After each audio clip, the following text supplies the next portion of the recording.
It is our August. We made it to here, August 10th, SBE 47 meeting, our evening meeting.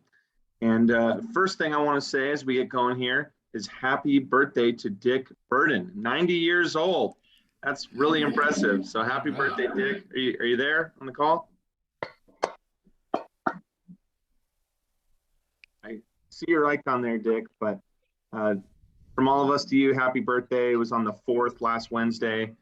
A huge accomplishment, and we hope there's many more years. But happy birthday, Dick. So our presenter for this evening is Ben Barber from Innovonics, as you can see, and we're going to get to him in a sec. Thanks again for being here, Ben. I appreciate it. A few chapter items before we get going. The September meeting next month was supposed to be an in-person meeting. We had our board meeting last night and basically decided that we're going to postpone that until further notice for obvious reasons. LA County has their restrictions back for mask wearing, and the other thing was Denny's and Holiday Inn. They're also not hosting any groups right now. And I know Doug checked into a couple other things and he got the same result. No surprise there. So we were really hopeful. We were really excited, but we're going to have to wait a little bit longer. So September will be a virtual meeting, just like we have been doing, but that's the latest on that. Holiday party, Maria's working pretty hard trying to get options in line for the holiday party. The poll we took a few months ago said that everyone is, pretty much everyone is looking forward to that and interested in going. I'm just curious if anyone has any different thoughts now on the call with the restrictions. Obviously we may not be able to, the county restrictions may decide that for us, but just curious if anyone else thoughts have changed or any other thoughts on the holiday party. You want to talk about that now, go ahead. I think we have to basically day at a time. I don't know what else to do there. We don't know where this is going to be. So. Yeah, very, very true. I guess I'm just curious if anyone has changed their mind that they definitely do not want to go now, but I think I agree with you, Chris. It's going to be day by day. Another question on a slightly different, on September, I had a note in my calendar that there's a time change on that. Is that still going to be true, or will it be at the usual time? That's a good question. Yeah, it's supposed to be a lunch meeting. We push it to evening. I'm going to guess, we haven't talked about that, but I'm going to say we're probably going to go back to our original time, but look for an email on that. Good question. All right, fair enough. Jim, I see you moving your lips, but I do not hear you. So you may want to adjust the audio settings there. All right, so moving down, let's see. So chapter elections, we talked about that last month. October is the month for elections. Historically, we haven't always had an election, but we want to pull interest. So if you're interested in becoming the chair, vice chair, secretary, or treasurer, those positions are available. If you're interested, if there's other people interested, we will vote. If not, we will probably not have an election. So that's what we talked about. If you're definitely interested, please let me know.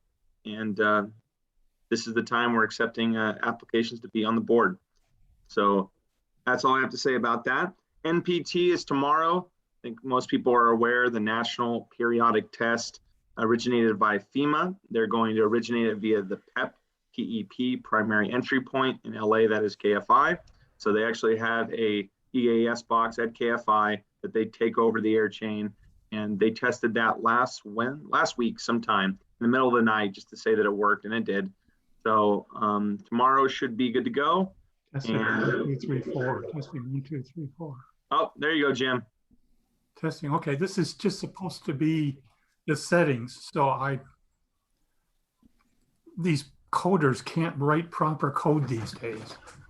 Well, I will push on the complaint right away. But do you have anything to say about the holiday party or anything like that? Yeah, I did. And I had so much trouble getting the holiday party out, I forgot what the question was. Well, hey, we'll take questions at the end. How about that? Yeah, well, it's been so long since we've actually touched each other. And hopefully, I know what I was going to say. Hopefully by the time we have the holiday party, all the unvaccinated people will all be dead. Well, that is certainly your opinion. But hopefully people will stay safe or get vaccinated, whatever they choose to do. So, anywho, anything else, Jim? All right, hearing none, moving on. Elections, NPT, Mount Wilson email list real quick. So last week, Ion TV asked for a reduction. I know there was some issues with the email list and things like that. I actually talked to Rich Newell, who's the engineer at Odyssey. The email list is actually something that Lynn Duke created years ago. Just voluntarily created it, paid for it himself or through the company to basically connect, all of us together on Mount Wilson for various reasons. The road conditions, reductions. It's been instrumental in a lot of things, and it's worked for many years. But talking to Rich, the system is a little bit outdated. He says it's kind of hard to manage. He's, at one time accidentally sent the unsubscribe email out. He just said it's very kind of cumbersome at this point, and he doesn't really have the time for it. So what I proposed to him is that it's something SBE takes over. He liked that idea. We're working through some ideas now about maybe moving it to a Google group or a different service. If you have any ideas about that, let me know. We use Google Groups for a few things and seems to work out okay. It archives all the messages too, which I like, which is you can go back later and, pull stuff up and whatnot. So if you have any comments, email me. But that's the direction we're headed. I'm definitely going to post on that old group and let everyone know what's going on before it happens. But that's another thing we talked about at our board meeting. So I wanted to make sure you guys. All right, we're not going to do introductions. But this is the time right now. If you got anything to say, go ahead and say it. Anything in the market, radio, TV related, go ahead. Yeah, this one, I believe the Eas Test tomorrow is going to be an iPause test. It's going to be originated via KFI, via the primary entry point SAGE index. So it will come from KFI. Okay. That's my understanding, at least. Legacy. How does KFI get the NPT audio? It's a good the question. PEP audio. Sorry. Good question. It comes from a satellite service through their Comrex. It used to come through a phone line, but it does not anymore. So it comes through, I forget what the service is, but that's it. And the box is in the air chain after all of our switching gear right before the processor. So that's how it works. So I missed my chance to say happy birthday to Dick Burton. So happy birthday, Dick. I hope I make it to 90. Me too. Thank you guys very much. yeah, happy birthday, Dick. Happy birthday. Happy birthday. Happy birthday. We had a good wave going. That was like a wave at a Dodger game. All right. So- Any other questions? Well, back to the PEP audio. So it's coming over Comrex from Washington, D.C.? Yeah, from FEMA. From FEMA. Okay. And KFI is the only originator for this test then, not KNX. Correct. That is my understanding. Okay. Okay. A couple comments there. First of all, thank you, Richard Burden, for all of you have done for the local society and the society in general, and happy birthday. The other is that the NPR stations are also getting the audio, presumably by satellite. And if we're all lucky, they'll get on the air a second or two before KFI does, but I presume they're all satellite delay. Just my 2 cents. And I think Premiere is as well. And then if anybody's monitoring Sirius XM as well. Yeah, that's a really good point. It really depends on who the LP1 or who the LP1 or 2 is. Doesn't have to be a PEP, I guess. But, if you did not receive it from us, though, it would be propagated by KNX. So you would also get it from them as a duplicate, in theory. Did you get a chance to hear the audio, Matt, on the test? I did. I sent over a logger recording to, I think it's Jeff at Khaki. I thought it sounded okay. I don't know. I don't really have any other thoughts about it, but I could send it to you after if you want to listen to it. No, I'm just curious, what your thought was, because obviously the last PEP test was a failure. Was it? Because I don't remember last year, but No, it was a couple of years back. right. So that was the one Marcos and I talked about. That was the one with the phone line, right, Marcos? Yep. Yeah. So that it's now satellite delivery, and I believe last year went fine. And the audio I listened to, it didn't sound like a phone line. It just sounded kind of like dry voice. So There wasn't one last year. that's right. Well, yeah, wasn't there a weather service test, but there wasn't an MPT. But that's either here nor there. All right, so moving on. Looking through the SBE news, I don't see anything too crazy. They talked about the SBE is going to be holding their national meeting in Vegas, but I have a feeling that maybe still TBD after recent events, and a couple webinars on IP networking and web RTC by Chris coming up at the end of August. All right, anything else before we head to Ben? All right, Ben Barber from Innovonics. Take it away, sir. Thank you for being here. All right, thanks for having me. There's no, I guess we can't do a show of hands or anything, but I'm just wondering if how many of you guys are planning on being in Vegas, at least if it was, I guess, today or still a couple months away. But okay, Dan. All right, Marcus. Yeah, good deal. I'm planning, but doesn't sound promising. We'll see what happens. Yeah. Okay. All right. Dick Well, Bird, I plan to be there. it would be great to see you, Dick. So yeah, hopefully. Well, we'll see. We earlier this year, Innovonics did participate in the NRB in Texas, and then we were at the TAB last week in Texas, and then Gary Lerman, our sales and marketing manager, is in Nebraska right now. There's a show tonight and all day tomorrow, or a convention. So, maybe they'll happen, maybe they won't. We'll have to see. So, let me see if I can share my screen.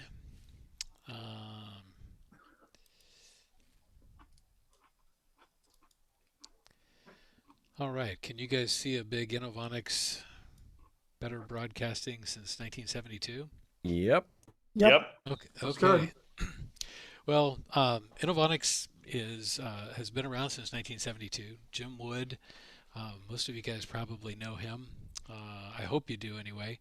He founded the company in 1972 out of a situation where he and a friend and fellow engineer were working at a company in San Jose, and they could see the writing on the wall. It was an electronics company, and it was going under. It was declining. Let's put it that way. And he and this other engineer, Mark Drake, had some ideas for audio processing for tape recorder electronics back then, which was mainly things like peak limiting and compressors and so forth, so you didn't oversaturate the tape. And they looked at each other, I guess, and just said, you know what, let's do it. We've got some great ideas. So the company incorporated in '72, and then made lots and lots and lots of solid-state replacement electronics for reel-to-reel tape decks, and then from there moved into different audio processing for broadcasting, and then we've moved to where we are today. But Jim started a great company. My name, obviously you guys know, let's see if I can make this slide work. There we go. Okay, Ben Barber. I'm the president and CEO of the company. I started in 1988, and that was a few years back, I guess, 31 years, something like that. And Innovonics is a great place. Our name does not mean innovative electronics, though we could probably use that, but it was just a name that Jim and Mark came up with at the time.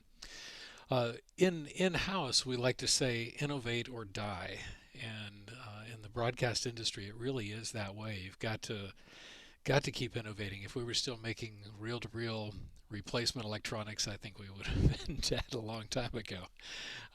But to the outside world, we put a smile on our face and we say always innovating. So we try to put a positive spin on it.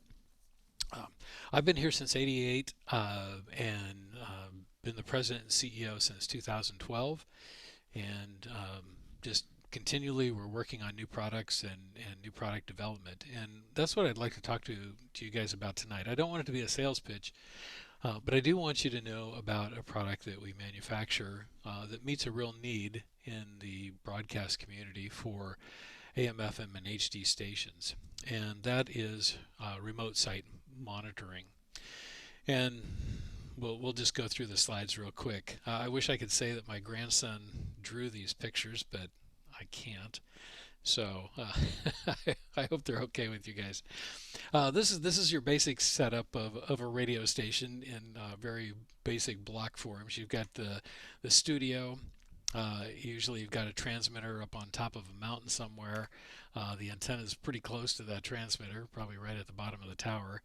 And in between there, you have an STL, studio transmitter link. That could be a piece of wire if you're co-located with your transmitter and your antenna and everything. It could be a microwave dish. It could be an IP connection. It could be satellite delivery. It could be a lot of different things. But usually the more distance between the studio and the transmitter, the more there is that can possibly go wrong, and especially if your transmitter is a long ways away. Then there's another situation where you have actually rebroadcast stations or translators. Where we are here, we're just south of the Bay Area. The San Jose, San Francisco market is over a big hill from us. And so you've got the local market, the San Francisco, San Jose area. And then up at the top of the mountain between us and them, you have a bunch of receivers and transmitters aiming down over into the Santa Cruz area, which Innovonics is in Felton, which if you're not familiar with that, it's pretty close to Santa Cruz, which is right on the Monterey Bay, near Monterey. So the stations that are over in the Bay Area, obviously, if we're picking them up, they're either flamethrowers or they've got translators on top of the hill. And most of the time, the engineer has no idea if he's getting his signal over the hill and into Santa Cruz consistently. So it's like, how does he know if he's on the air? The other way of doing it, of course, is satellite uplink, where you might have a satellite or a station in a local market, and then that broadcasts up to a satellite, and then that satellite is distributed maybe in multiple places, or all over the country with many satellite stations. So there's really no way for an engineer to be able to know if every one of his remote sites is on the air or not. So how do you monitor all your sites? That's the question that was posed to us, and there was a need for that. There's a couple different applications or different solutions. You can go with an actual remote control, like from Davicom or Burke or somebody like that, and you can monitor your translator stations all over the place.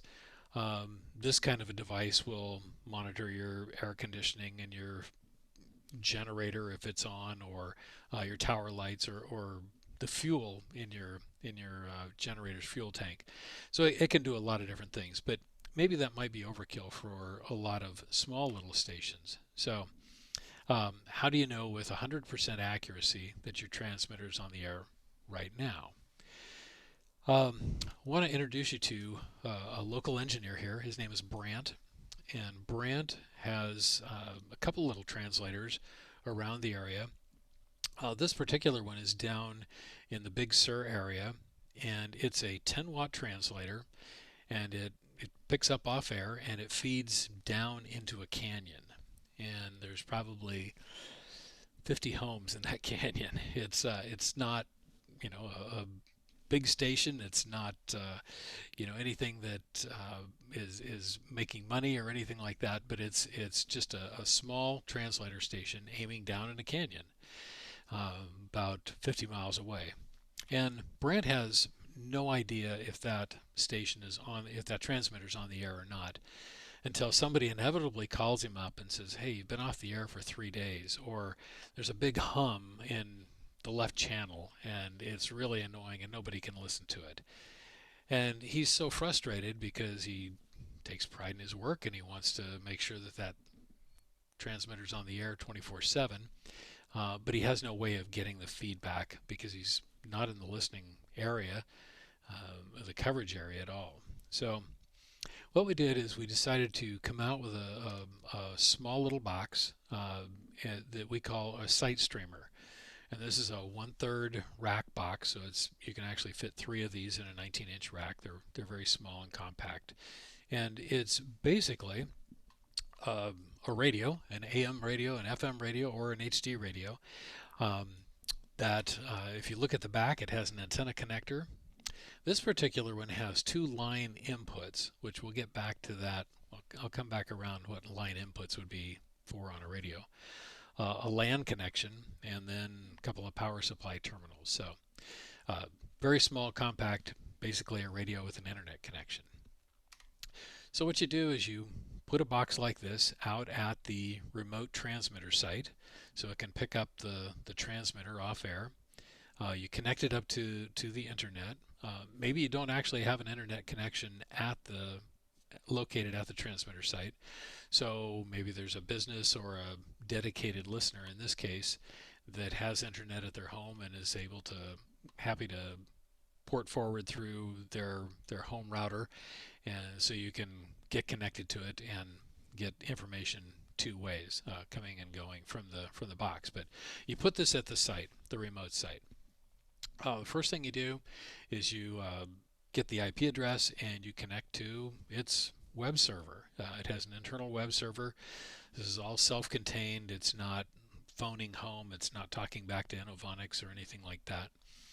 You set up your static IP. You set up your primary DNS, and you hit save, and you're connected. If you're running through a router, then you would obviously need to port forward port 80 through the router to the internal IP address of the site streamer monitor.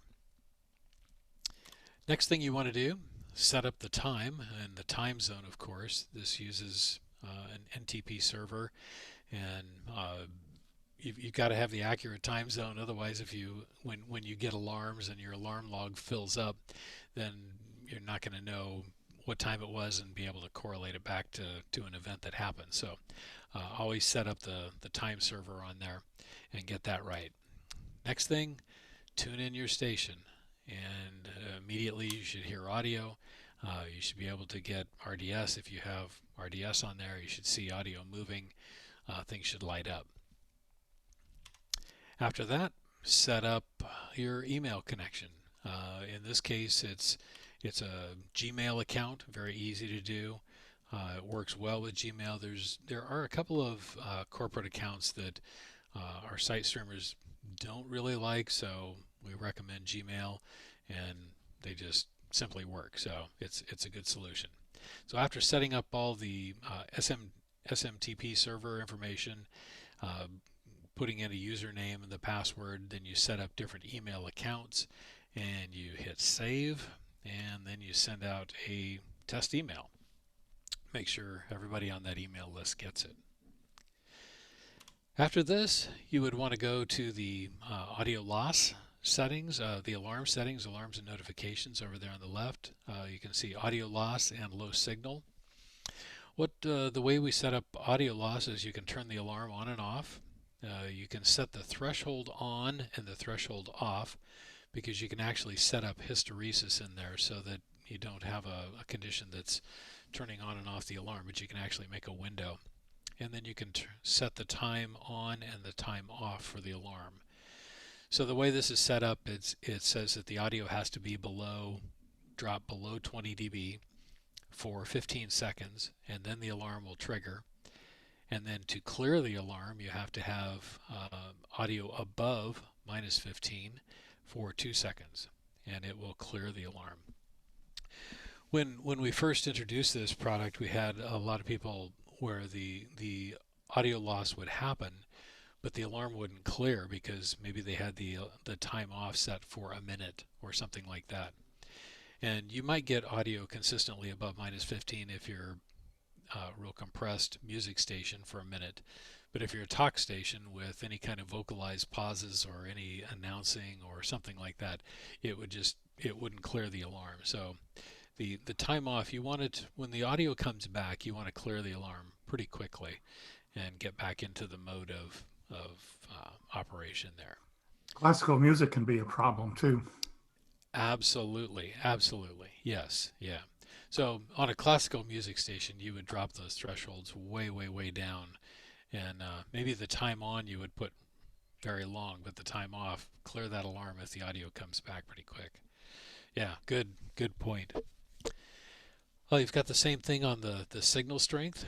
You've got the RSSI there of 9.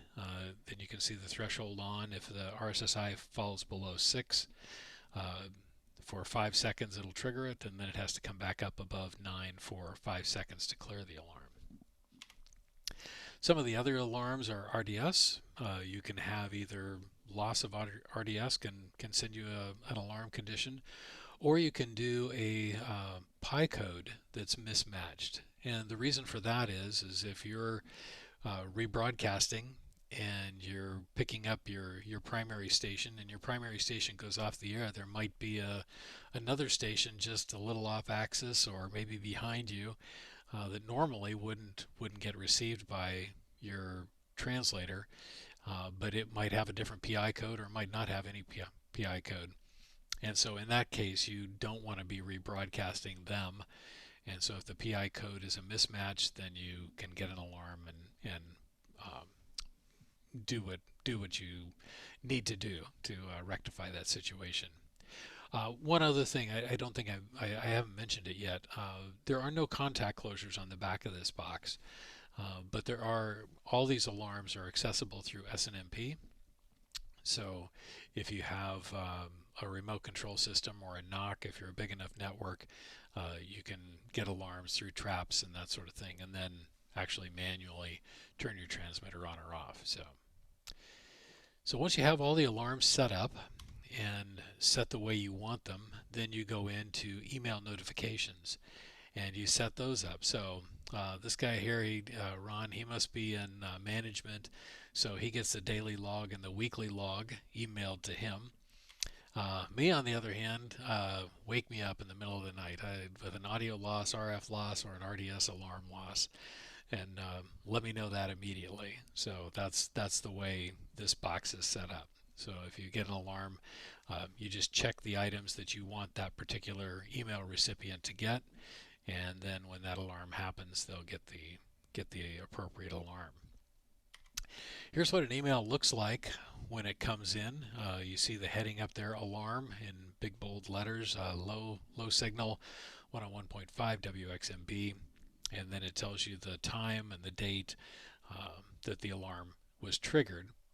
And then when the alarm goes away, it will come back and it will say OK, and it'll send you another email or a text message. We'll get a text in just a minute that the low signal condition is now OK. And so if we look back here at the alarm triggered, it looked like at 6:48 p.m. and it cleared at 6:52 p.m. So for about 4 minutes, they were off the air in a low signal condition. Here's what it looks like on your phone. If you look through your text messages, you get these 2 messages. And then if you look more closely at the messages, you can see this one says the alarm happened, and it shows the time, 6:48. And then this is the text that says everything's okay and you're all back to normal, and that happens at 6:52. So you can either get an email sent to you or a text message if you want more immediate information coming through. So what happens if you get the weekly or the daily or the monthly log? What does that look like?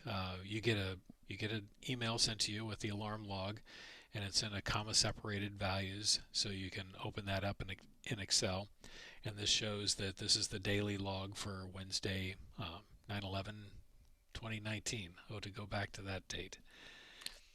Here's what it looks like when you open up the CSV file. It says that the RF was lost, and then the RF came back at 6:52. So you can sort this data, you can analyze it, you can correlate it to, oh, this is when the power went off, or this happened, or that happened, and get your information back out so you can do something meaningful with it, and hopefully keep that from happening again. So here we are back at the translator, and you've got the receiver, the transmitter, and you have the little station monitor box there at the transmitter site connected to the network. And then we've got the analog line inputs. So what we recommend you do with those is you connect that into, you bridge whatever is feeding your transmitter, or possibly your audio processor if you're doing processing there. And that way you can listen to whatever is actually feeding that site. So maybe it's a satellite receiver, maybe it's an FM rebroadcast receiver, but whatever feeds that site, you can listen to the audio through that point. All of our site streamers have a little speaker button up there in the corner, and you can click on that and you can listen to the audio either from the FM radio or the aux input, and so that just switches it over and plays the audio through from that point right there. So it's a great little box, very compact, easy to install, easy to put at a transmitter site, and just forget that it's there until it phones you and lets you know that something's going on. So let's go to this IP. We can go to a unit here in our office, and I think I'm going to share, let's see. Let's see if I can do this.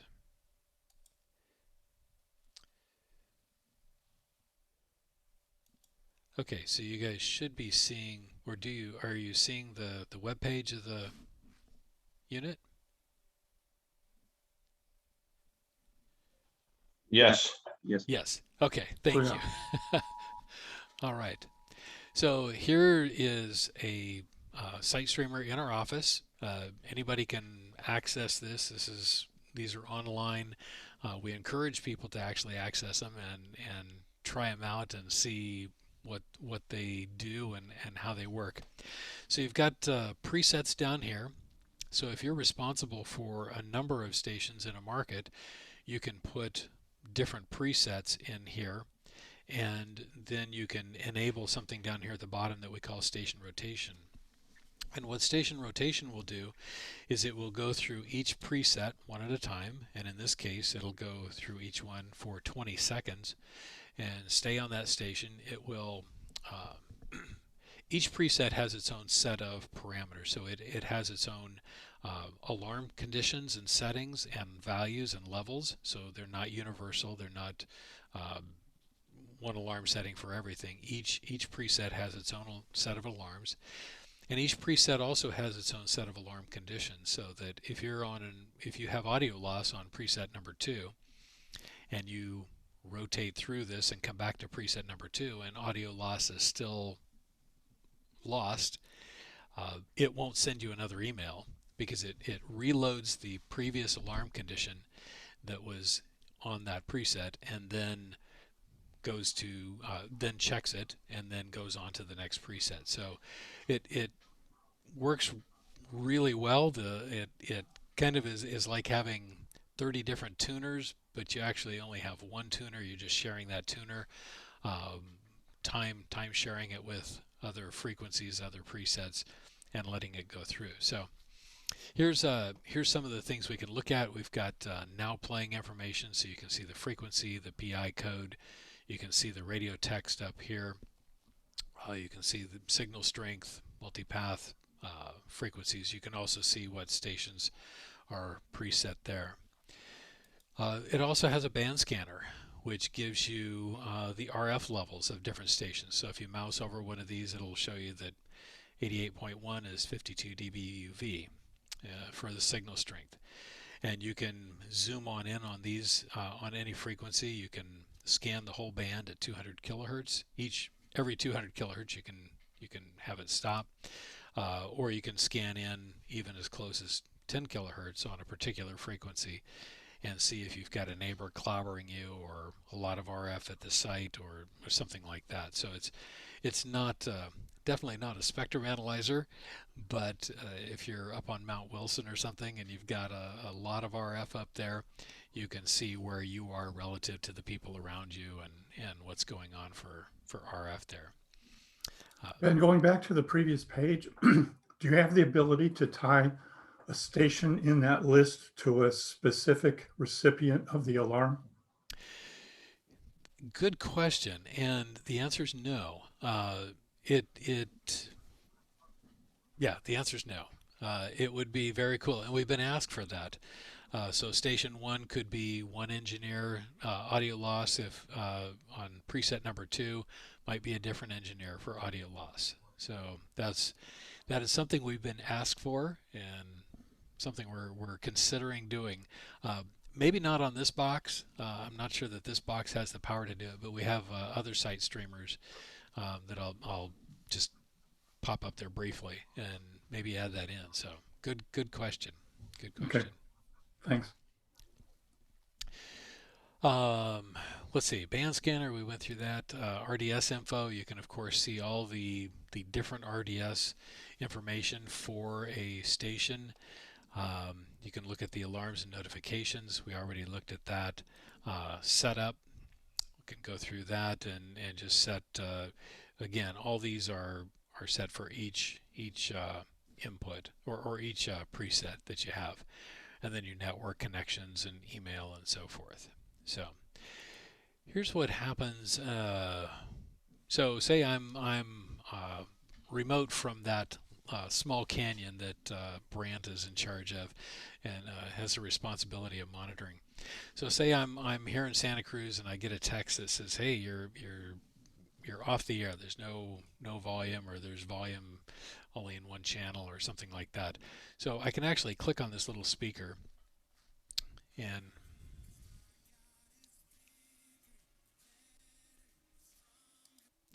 so I think you guys could probably hear that.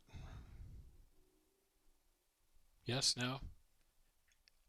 Yeah, I think it's coming through your mic. It's pretty low. Ah, okay. Well, something didn't share. Let's see. Oh, share sound. Okay, let's try that.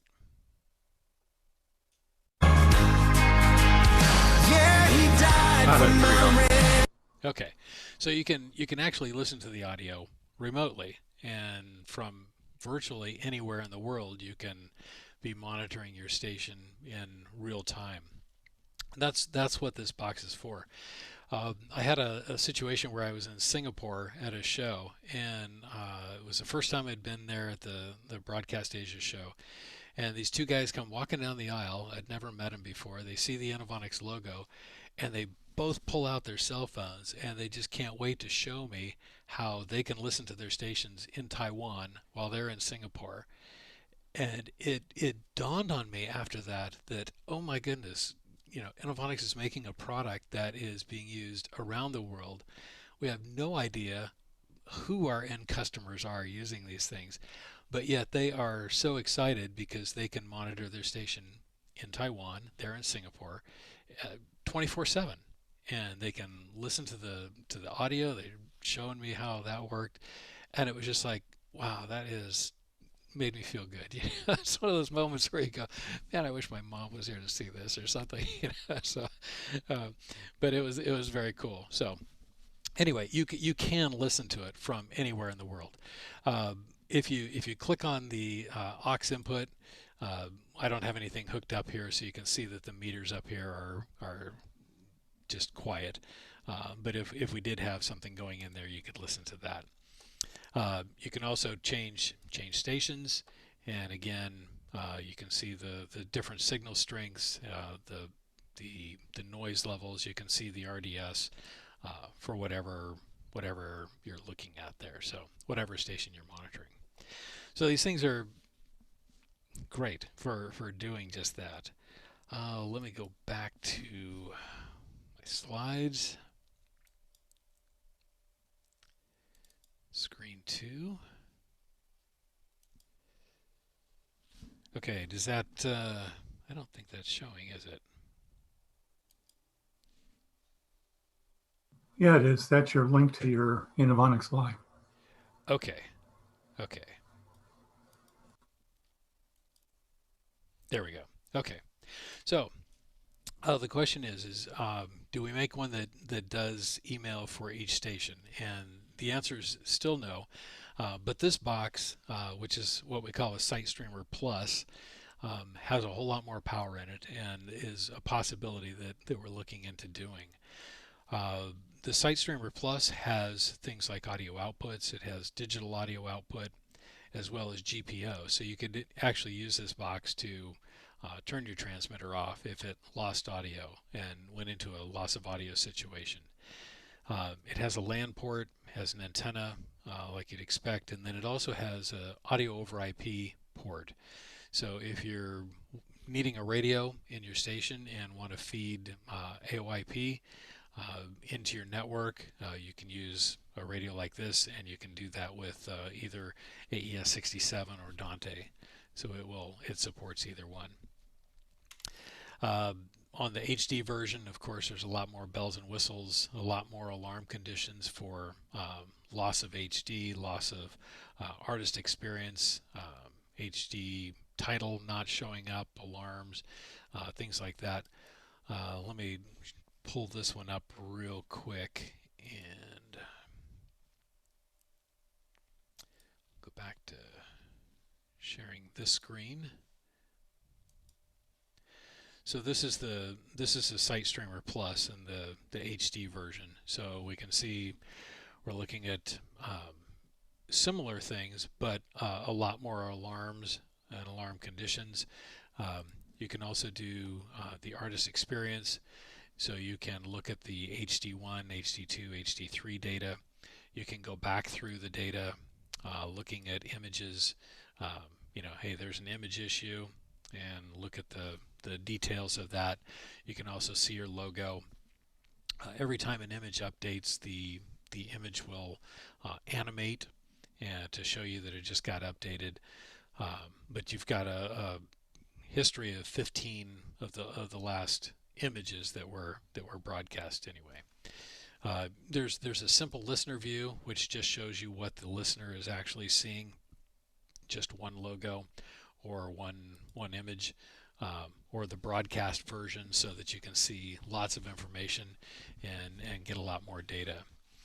You can go through graphs and metering, where you can get history of the audio. It has a much more elaborate band scanner in it, so you can mouse over and you can see the RDS and the blue. There are HD stations.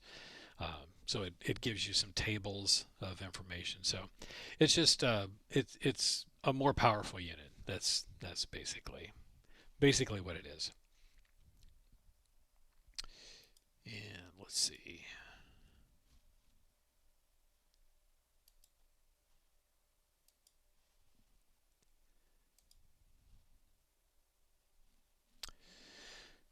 So the point is that if you're going to monitor all your stations, you need to have something if you want to know what's going on at these remote sites. So whether it's something small like a Site Streamer, or something more deluxe like the Site Streamer Plus, you got to have something. So that's my point. And we have the boxes available. So any questions or thoughts? I noticed that on the Site Streamer Plus you have two power inputs. Yes. Is that on both boxes? It is. Yeah, we have redundant power connectors on the back. So some people actually put two 12-volt supplies into them. We also, when you rack those up in a rack, we also supply jumper cables so that you can use one power supply and jump from one to the next. These things draw about 300 milliamps, and so if you're using a 2.5 amp power supply, you can drive 5 or 6 of them. Yeah, 5. I'm not One sure. idea 6. that one idea that crossed my mind is if you could put an SMNP connection on each of those two different power supplies. Mm-hmm. then, and you plugged one into, say, house power and the other one into a UPS, you could tell Okay. which power you were running on at the time, which might be handy to know. Right, right. The power connectors are in parallel right inside, so they would need to be split, but that would be an interesting, yeah, yeah. Good thinking. Never thought of that. Never thought of that. Yeah. Just a thought. These yeah. Well, these are compact enough that you can definitely run them off of a UPS or even a battery backup or something like that. Just a 12 volts. I mean, they don't draw that much current. So you can keep them running for a long time. But interesting. Yeah. Good idea. Thank you. Hey Ben, yes, we use a lot of these products. Actually installed one today for something else we were doing. My one question though is, do you guys have any plans to maybe make a box that will do like markets? And what I mean by that is, you know, I know of another a competitor box that basically, takes in, it will do FM, AM, HD, weather band, things like that. So, do you guys have any plans for that? You mean to come out with a box that will do everything? All the bands? Yeah, I guess more of a like a market solution rather than a station by station solution. Maybe multiple audio jacks on it, or kind of more of a one-stop shop for a market. Ah, right now we don't. We have the Minis. You can rack them up. Obviously, three in a rack, so you could do an AM and FM, a weather or something like that, or two FMs and a weather. Uh, that was the Mini design, was to be modular.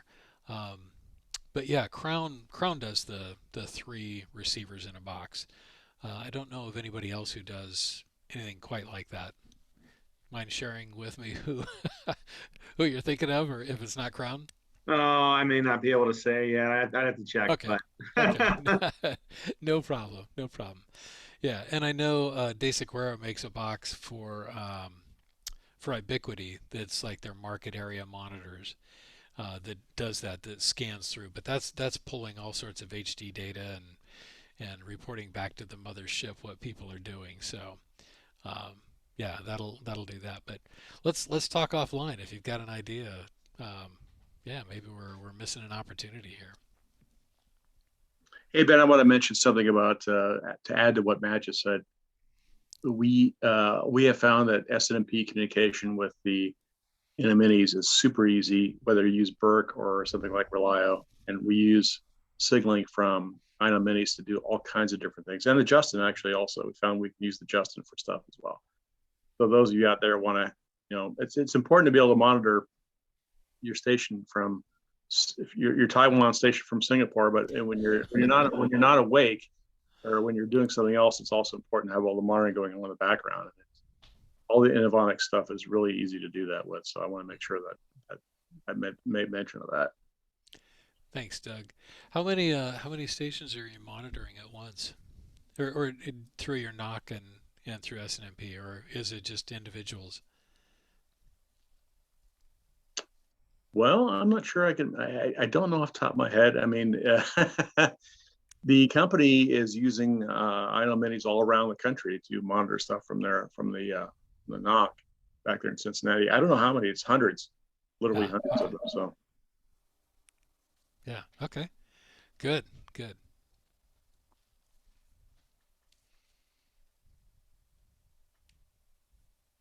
I guess my one other thought, Ben, would be I really like the redundant, or not the redundant, but the pass-through parallel power. What about pass-through RF? You guys thought about that? We haven't. Yeah, yeah. So you wouldn't have to have an outboard splitter or something like that. You could just daisy chain the RF together, or you could put a bunch of tuners in one box and have a single solution there for an antenna. Yeah. Just there's obviously applications where you want different antennas, stuff like that. But just curious. Right. Right. Yeah. All right. Well, really good presentation, Ben. Does anyone else have any questions? All right, Ben, do you want to, do you have a slide with your contact info, or maybe throw it in the chat or something if anyone wants to reach out? You bet.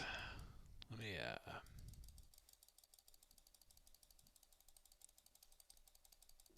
There we go. sometimes I'm a pragmatist. There we go. Actually, yeah, it's just ben@innovonicsbroadcast.com is my email address.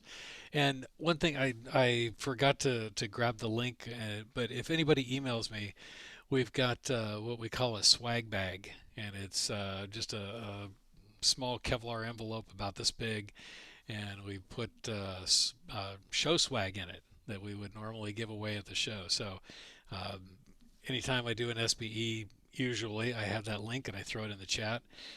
But if you want to email me, send me your contact info, your address, and everything, I would be more than happy to send you a swag bag and just say thank you. And until we meet at a show again in person, or just our way of saying, hey, thanks for supporting us. Thanks for being interested in Innovonics and our gear. So we wouldn't be able to innovate without you guys. So thank you. All right, Ben. Well, thanks for being here. So next month, look for the email. Most likely it's going to be a lunchtime Zoom meeting. The MPT is tomorrow. We went over that. Also, our YouTube channel. We're going to be having another video come out shortly and talking about microphones from our very own Marcos. So look for that here in the future. And nothing else. Have a good night. And we'll see you guys next month. Thanks, Ben.